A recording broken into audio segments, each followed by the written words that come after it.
ایک بہت خطرناک بات بتاتا ہوں. انسان صبح میں مسلمان ہوتا ہے، شام میں کافر ہو جاتا ہے، اور کچھ لوگ اس طرح ہوتے ہیں کہ شام میں کافر ہیں، صبح مسلمان ہو جاتے ہیں. یہ ہماری زبان کے بول سے فرق پڑتا ہے. رسول اللہ صلی اللہ علیہ وسلم نے فرمایا قرب قیامت میں اس طرح ہوگا. حدیث کا مفہوم ہے کہ صبح میں ایک بندہ مسلمان ہوگا، شام میں وہ کافر ہوگا، یعنی اس کی زبان سے کوئی ایسا جملہ نکل جائے گا جس کی وجہ سے وہ دائرہ اسلام سے خارج ہو جائے گا.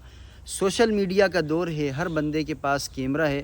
ہمیں کچھ اس طرح کے لبرل اور ان کی باتیں سامنے آتی ہیں، ہمیں سننے کو ملتی ہیں کہ انسان کی عقل معاف ہونے لگ جاتی ہے کہ اس نے نعوذ باللہ کیسا جملہ نکال دیا جو کہ صراحتاً کفریہ جملہ بنتا ہے. اللہ رب العزت کی شان کے متعلق اس نے کیسی بات کر دی، رسول اللہ صلی اللہ علیہ وسلم کی ذات اقدس سے متعلق اس نے کیسی بات کر دی.